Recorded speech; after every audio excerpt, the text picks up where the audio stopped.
이철규 국민의힘 의원의 아들이 마약류를 구하려다 미수에 그친 혐의로 입건된 사건이 논란이 되고 있습니다.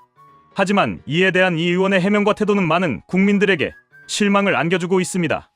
법 앞에서 평등해야 한다는 원칙을 강조해왔던 여당 의원이 자신의 가족이 연루된 사건에서는 오히려 변명과 음모론을 내세우며 피해자 코스프레를 하고 있기 때문입니다. 먼저 이 의원은 아들의 마약 관련 혐의에 대해 나이 36세의 호기심 때문에 하다가 된 맛을 본 것이라고 말했습니다. 하지만 이는 지나치게 안일한 해석입니다. 마약 범죄는 단순한 호기심으로 치부할 수 없는 중대한 범죄입니다. 특히 대만은 현재 대한민국에서 엄격하게 규제되는 마약류이며 단순 소집 및 흡입도 처벌 대상입니다. 36세 성인이 자신의 행동에 대한 법적 책임을 지는 것은 당연한 일입니다. 이를 호기심이라고 두둔하는 것은 대중의 분노를 일으키기에 충분합니다. 게다가 이 의원은 아들을 비호할 생각 없다고 하면서도 아버지 때문에 과도한 비난을 받고 있다는 모순된 주장을 펼쳤습니다. 하지만 이 사건이 단순한 개인 범죄를 넘어 사회적 이슈가 된 것은 이 의원이 국민의힘 소속의 실세 의원이기 때문입니다. 일반 시민이었다면 수사가 이처럼 지연되었을까요? 혹시나 권력자의 자식이라는 이유로 법적 특혜를 받지는 않았을까요? 국민들은 이에 대한 의혹을 품을 수밖에 없습니다. 이 의원은 경찰 수사가 자신을 망신 주기 위한 것이라고 주장했습니다. 하지만 경찰이 45개월 동안 미행을 했다는 사실은 오히려 그만큼 혐의가 충분히 있었다는 증거가 될 수 있습니다. 일반적으로 경찰은 명확한 증거와 혐의가 있을 때 장기간의 수사를 진행합니다. 즉, 이 의원의 아들이 장기간 경찰의 감시를 받았다는 것은 이미 충분한 정황 증거가 존재했기 때문입니다. 이를 단순히 날 망신 주려는 것으로 몰아가는 것은 책임 있는 정치인의 태도가 아닙니다. 또한 이 의원은 사건에 배후가 있다는 식의 음모론을 제기했습니다. 특히 한 딸들이 악질적이라고 주장하며 민주당 지지자들은 그렇지 않다고 말했습니다.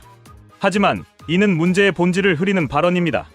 이 사건은 마약 범죄 혐의로 입건된 사안이며 한동훈 지지자 여부와는 무관한 문제입니다. 이 의원의 논리대로라면 정치적 성향에 따라 비판을 받을 수도 있고 받지 않을 수도 있다는 말이 됩니다. 하지만 법과 정의는 특정 정치 집단에 따라 달라져서는 안 됩니다. 더 나아가 이 의원은 아들이 과거에도 대마 흡입 혐의로 수사를 받은 적이 있다고 인정했습니다. 그러나 이에 대한 해명은 더 황당합니다. 군대 선임이 빌려줘서 호기심에 한 것이라는 변명은 책임 회피에 불과합니다. 성인이자 군필자로서 스스로 판단해야 할 문제를 단순한 호기심과 군대 선임의 영향으로 치부하는 것은 변명의 연속일 뿐입니다. 법을 집행하는 국회의원이 자신의 가족이 법을 어긴 사건에서조차 책임을 회피하려 한다면 국민들은 누구를 믿어야 합니까? 결국 이번 사건은 한동훈의 지지자가 아니더라도 누구나 비판할 수 있는 사건입니다. 국민들은 마약 범죄에 대해 엄격한 잣대를 요구해왔고 정치인의 가족이든 일반 시민이든 법 앞에서 공정해야 한다는 것이 사회적 합의입니다. 하지만 이철규 의원의 태도는 이러한 원칙을 무너뜨리고 있습니다. 사건을 정쟁화하려는 태도, 음모론을 제기하며 본질을 흐리는 태도, 아들의 범죄를 가볍게 치부하는 태도는 국민의 신뢰를 잃을 수밖에 없습니다.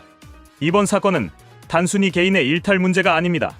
이는 권력층이 법을 어떻게 바라보는지에 대한 시금석이 될 것입니다. 이 의원이 진정으로 공정과 정의를 이야기하려면 변명이 아닌 책임을 지는 모습을 보여야 합니다. 아들이 법적 처벌을 피할 수 없는 상황이라면 그 과정이 공정하게 이루어지도록 해야 합니다. 또한 정치적 갈등을 조장하는 것이 아니라 국민들에게 진정성 있는 사과와 반성을 해야 합니다. 이것이야말로 공인의 도리며 국민이 요구하는 최소한의 도덕적 책임입니다. 이철규 의원은 이제라도 국민의 신뢰를 회복할 방법을 고민해야 합니다. 정쟁을 유발하고 정치적 음모론을 퍼뜨리는 것은 국민의 눈을 속일 수 없습니다. 진정으로 공정한 사회를 원한다면 자신의 가족이든 누구든 법 앞에서 평등하게 처벌받아야 한다는 사실을 받아들여야 합니다. 그것이 바로 국민이 바라는 정의로운 대한민국의 모습입니다. 이 사건이 보여주는 것은 단순한 개인의 일탈이 아니라 권력층의 특권 의식과 법적 불평등의 문제입니다. 만약 국민들이 이번 사건을 가볍게 넘긴다면 앞으로도 유사한 일이 반복될 것입니다. 따라서 국민들은 공정한 법 집행을 요구해야 하며 이 의원과 같은 공인들은 본인의 행동과 발언에 대해 더욱 신중해야 합니다. 정치인은 국민을 대표하는 자리며 그들의 언행은 사회 전체에 영향을 미칩니다. 이철규 의원이 이번 사태를 통해 자신의 책임을 통감하고 공인으로서의 본분을 다시금 되새겨야 할 것입니다. 이제 중요한 것은 이 사건이 어떻게 마무리될 것인가 하는 점입니다. 국민들은 더 이상 정치적 변명과 음모론을 원하지 않습니다. 이 의원이 진정으로 반성하고 법의 공정성을 인정하며 자신의 아들에게도 엄정한 처벌이 내려지도록 하는 것이 가장 올바른 태도일 것입니다. 이것이 바로 국민이 원하는 정의이며 대한민국이 가야 할 올바른 방향입니다.